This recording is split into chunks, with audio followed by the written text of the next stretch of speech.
Hi there. I'm Steve Yarbrough, and I'm a fishing enthusiast in the southern United States. And I troll for stripers in inland lakes. The lake that I typically fish has both striped bass, saltwater striped bass, which are grown and stocked in the lake. There's also a hybrid, which is a cross between a freshwater white bass and a saltwater striper. And then there are also native white bass as well, and some yellow bass too, but primarily for stripers and hybrids. The type of fishing I do is I troll, and I typically have 4 lines, 2 on downriggers and 2 on planer boards, which gets them outside the boat a bit so I don't get lines tangled most of the time.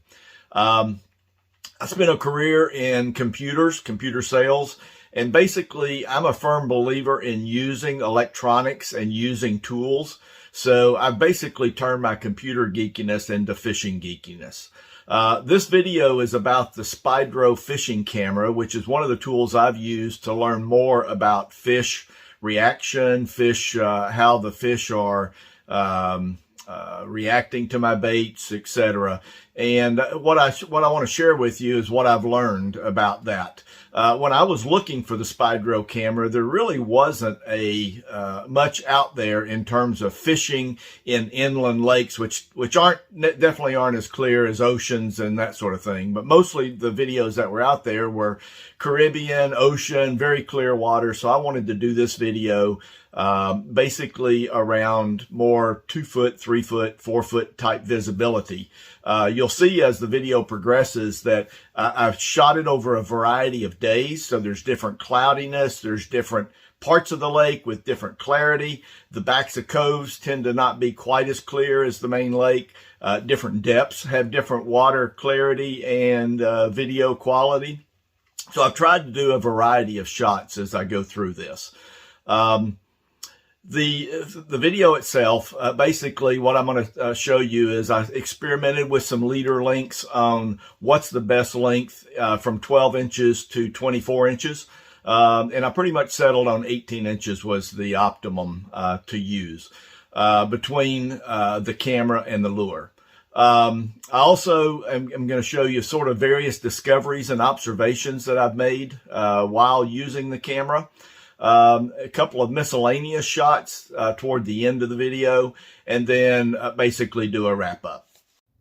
The first thing we're going to do is take a look at the various leader lengths. We'll start out with 24 inches, which I really figured was a little too far away for my liking. As you can see, the lure is not real visible at this point, and the fish would be less visible behind the lure. You'll also notice you do pick up sound with the Spydro when it's in the water, not when it's out of the water, because there's no microphone, it's picking up the vibrations. Next is 18 inches. And this ended up being my favorite that I use mostly, although the videos are made with a variety of leader lengths, as you'll see as we progress through the video. But 18 was sort of, to me, the best of all worlds. It wasn't so close that it interfered with the fishing, and it was good visibility. 12 inches was obviously the best in terms of seeing the lure, seeing, everything that's going on.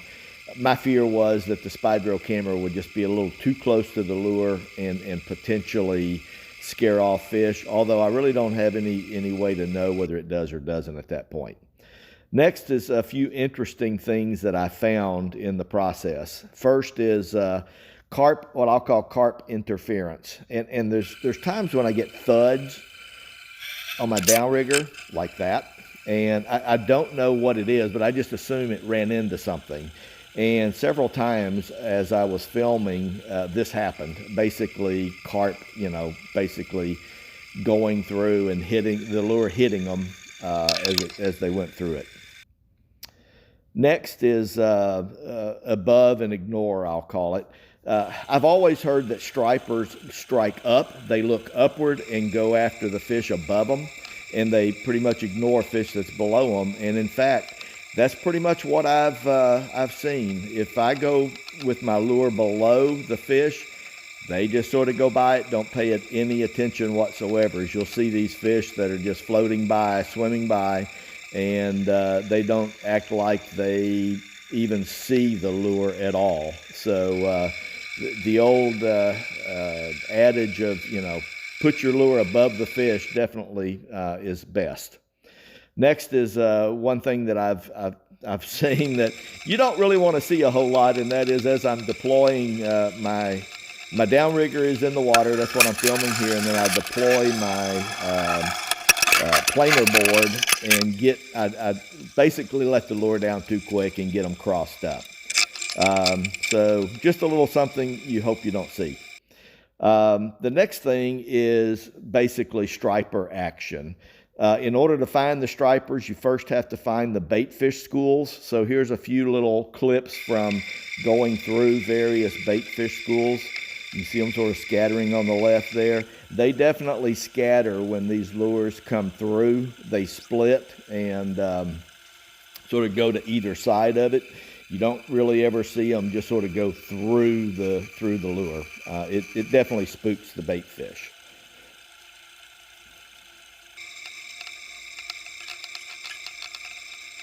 There's one school going to the left there.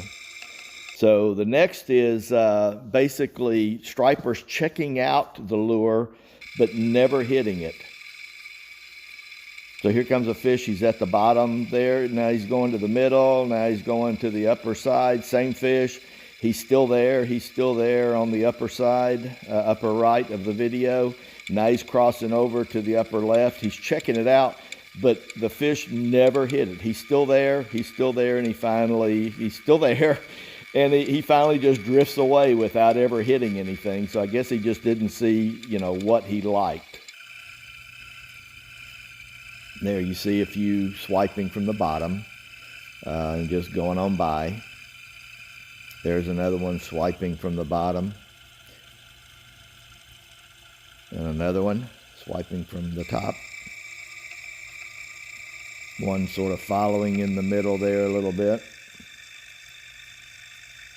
Just going on by. So basically the bottom line here is for probably every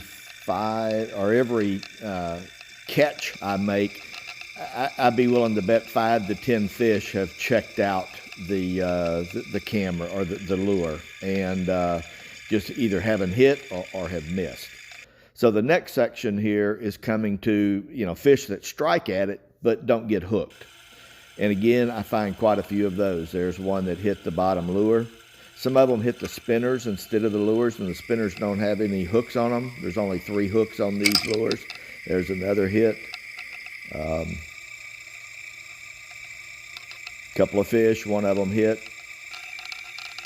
This one is at a deeper depth. There's another fish hitting it. There's one swiping from the bottom as well. So a lot of that action happens. Next is 45 seconds of just showing you what happens within this 45 seconds. There's a fish that comes up from the bottom. So that's fish number 1.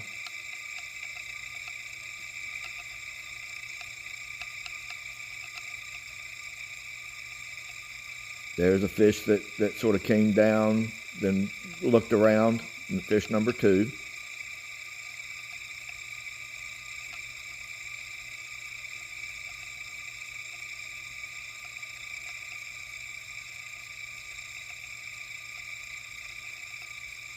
There's fish number 3.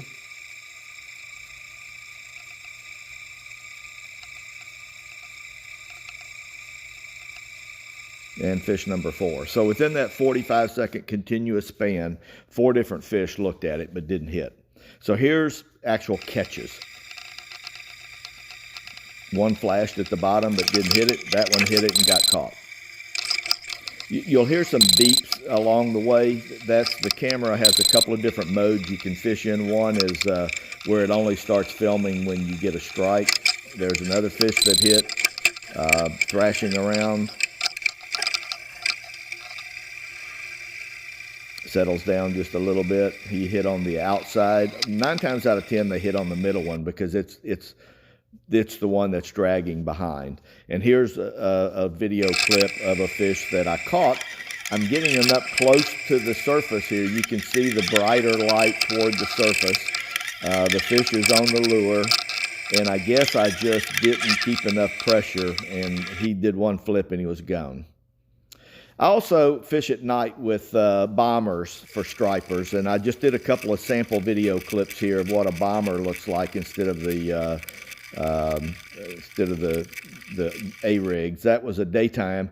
The Spydro actually has a light, and so this is a nighttime video using the light. And I have to admit, I haven't really experimented much with this to see, can I use the light at night and will the fish still hit the lure? I just haven't really experimented with it, but that's one thing I'd like to maybe do on a later video.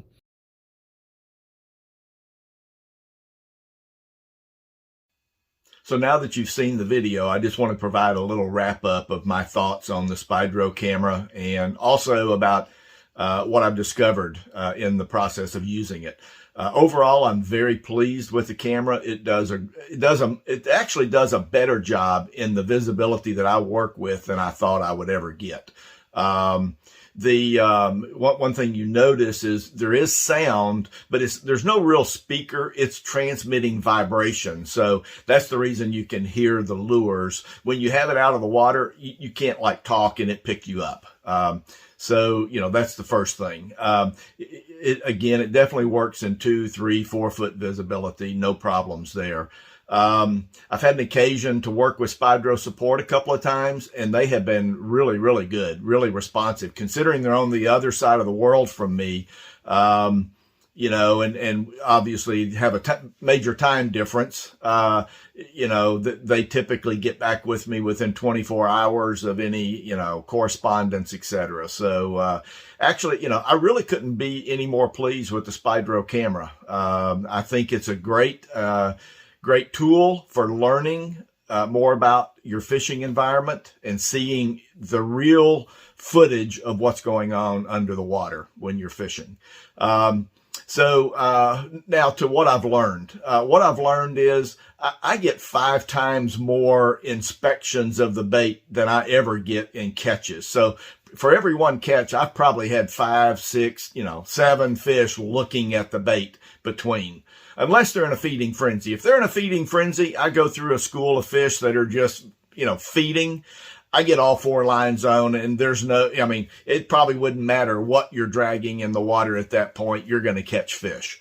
Even when I'm getting hits, not getting hits, there's still a lot of inspections going on of the lure. So they're there, they're checking it out, but for whatever reason, they're not hitting. I've also confirmed, I've always heard that stripers don't hit bait below them, that they're always looking up and they're striking from the bottom, from below. And I found that to be pretty true. When I've gone through stripers schools and they're above the bait, they pay little to no attention. If I go above them, then I get action. The camera really doesn't seem to affect the fishing from what I can tell. I can't really say that they sort of shy away because the camera's there. It's pretty unobtrusive. Spydro does provide weights, but I really haven't found the need to use the weights. I just use the bare camera. It's very neutrally buoyant, so it really doesn't affect the depth of the lure, and it trails in front of it. And the shape of it and the weight of it, it seems to be pretty well balanced. So that's pretty much my video. I hope you enjoyed it. I hope you learned a few things, and check me out again in the future. Thank you.